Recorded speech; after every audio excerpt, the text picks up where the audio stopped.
तो आ गए आप। तो कैसे हो मेरे भाई और उनकी भाभी हो? तो आज सोलो लेवलिंग का एपिसोड 13 एक्सप्लेन करूंगा। और काफ़ी दिन से वीडियो नहीं आ रही है मुझे पता है, लेकिन मुझे कॉपीराइट मार दिया है मंगा की कंपनी ने। खैर छोड़ो, एपिसोड शुरू करते हैं। एपिसोड की शुरुआत में जिन्वू कहता है कैमरामैन से, क्या तुम कैमरा बंद कर सकते हो जल्दी, नहीं तो मैं तोड़ दूंगा। कैमरामैन कहता है ठीक है। फिर बेक बोलता है हंटर सुंग क्या कर रहे हो तुम ब्योंगू के साथ? जिन्वू बताने का समय नहीं है, चुप रहो। और फिर वो ब्योंगू की शैडो को जिंदा करता है। और फिर जापान की टीम पर सीन जाता है जहां रेजी उनको लड़ाई के लिए तैयार होने के लिए बोलता है। और फिर एक हंटर बोलता है तुम हमें उससे लड़ने के लिए भेज रहे हो जिसने गोतो को मारा? फिर रेजी कहता है उसको किसी ने मार दिया। और फिर इधर सब जिन्वू की स्किल देखते शौक थे कि वो मरे हुए लोगों को शैडो बना के उन्हें यूज कर सकता है।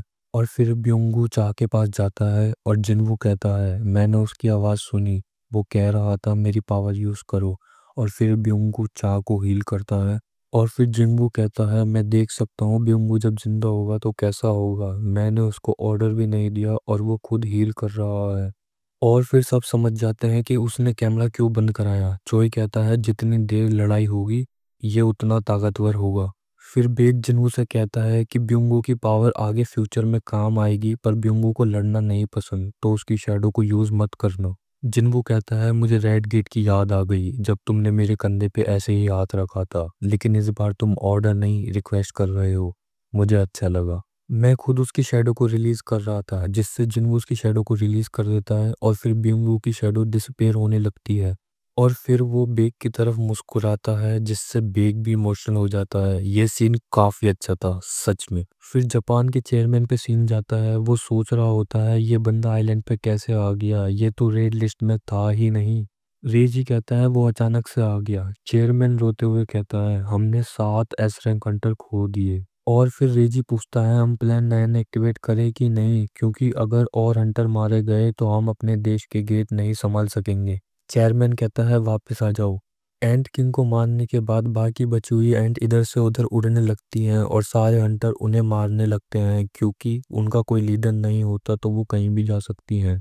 इधर सारे कोरियन हंटर आइलैंड से निकलते हैं जहाज से। तभी एक हंटर कहती है जिन्वू कहाँ है? और चोई कहता है वो बाकी बचे एग्स और एंड्स को खत्म कर रहा है और हमारी जो हालत है हम उसकी मदद नहीं कर सकते। और इधर जिन्वू लेवल अप कर रहा था और फिर उसने डीमन किंग की स्वॉर्ड से बहुत सारी एंड्स एक बार में खत्म कर दी। और बाकी का काम वो अपनी शैडो पर छोड़ देता है जो सब एंड्स को खत्म कर देती हैं और जिन्वू 100 लेवल हो जाता है। उसके बाद जिन्वू शैडो एक्सट्रैक्शन के लिए ब्लैक एंड के पास जाता है और उसको उसका मरने के बाद भी ऑरा महसूस होता है। और वो कहता है अराइज। तभी वो एक अंधेरी जगह पहुंच जाता है जहां वो कुछ भी महसूस नहीं कर पाता, लेकिन अगले पल वो वापस आ जाता है। और तभी उसके सामने ब्लैक एंड की शैडो होती है और वो भी अब जिन्वू की शैडो आर्मी का हिस्सा बन गया है। जिन्वू अब बाकी एंड्स को एक्सट्रैक्ट करने जाता है, तभी ब्लैक एंड कहता है किंग, जिससे जिन्वू शॉक हो जाता है क्योंकि अब तक उसकी कोई शैडो बोली नहीं थी। फिर ब्लैक एंड बोलता है मुझे कोई नाम दीजिए किंग। जिन्वू कहता है मैंने तुम्हें मारा था, तुम तब भी मुझे फॉलो करना चाहते हो? वो कहता है मैं नहीं मरा क्योंकि आपने मुझे अपनी शक्तियों से जिंदा किया, मुझे नाम दीजिए किंग। इसके बाद जिन्वू बाकी एंड्स को भी अपनी शैडो आर्मी बना लेता है।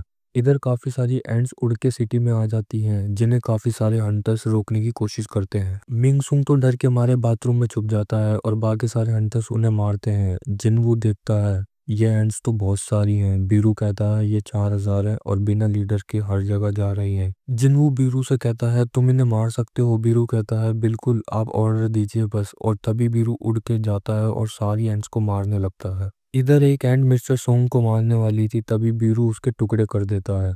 इन्हें तो पता भी नहीं चलता कि वो क्या था जो इतनी सारी एंड्स को एक साथ मारता हुआ चला गया, लेकिन उसने हमें बचा लिया। और जूही समझ जाती है और कहती है जिनू। और इधर हंटर्स के जहाज को एंड्स घेर लेती हैं। एक हंटर शील्ड बना के बचा रहा होता है, लेकिन सारी एंड्स शील्ड तोड़ के इनके जहाज की तरफ आने लगती हैं। तभी जिनू एक स्लैश मारता है, सारी एंड्स खत्म हो जाती है। बेक कहता है उसने हमें लास्ट तक बचाया। और इसी के साथ जेजू आइलैंड रेड मिशन खत्म होता है। सारे ऐसे हंटर सही सलामत वापस आ गए थे। चाहे इनको हॉस्पिटल ले जाया गया और जंग में कुछ जाने भी गई, लेकिन जीजू आइलैंड का खतरा खत्म हुआ और इस फोर्थ जेजू आइलैंड रेड में हमारी जीत हुई। और तभी चाइना के बॉर्डर पर एंड्स आ जाती हैं और तभी एक हंटर उन सबको एक स्लैश में मार देता है और कहता है इनको मारना पड़ रहा है, मुझे उस ब्लैक एंट को मारना था। रेड को अब कुछ दिन बीत गए होते हैं। शहीद लोगों के लिए मेमोरियल बनाया जाता है जहाँ सारे शहीद हंटर्स को रिस्पेक्ट देते हैं। जिन्वू भी यहाँ आया हुआ होता है। पूरी दुनिया को पता चल जाता है कि ये रेड जिन्वू की वजह से सक्सेसफुल हुई है। कुछ लोग जिन्वू को हीरो बोल रहे थे, लेकिन कुछ लोगों का कहना था कि जिन्वू पहले आ जाता तो कोई नहीं मरता। बेक जिन्वू से कहता है, गर्व से चलो, तुम्हारी वजह से ही हम बचे हैं। और उसे चाहेन देख रही होती है।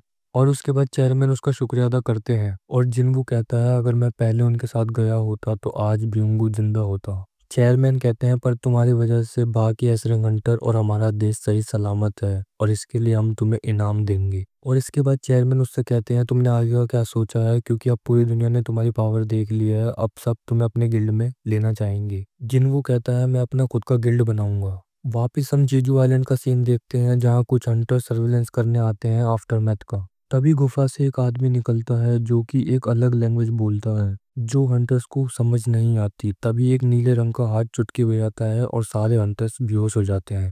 तभी वो नीले रंग का आदमी कुछ कहता है, क्या तुम्हें लगता है ये वही था? और दूसरा कहता है, हाँ वो ऐसी हरकतें करता है। और वो पोर्टल खोल के चले जाते हैं और हम जिन्वू के पिता को देखते हैं जो छुप के ये सब देख रहे होते हैं। और इधर जिन्वू जिन्हों को बता रहा होता है गिल्ड परमिशन के बारे में। और तभी सुंगी बोलती है, मुझे अपने गिल्ड में ले लो। और जिन्वू फोन काट देता है और वो ट्रैफिक में फंसा होता है। तभी चेयरमैन का कॉल आता है और वो उससे बी रैंक गेट को क्लियर करने के लिए बोलते हैं और जिन्वू अकेले चला जाता है।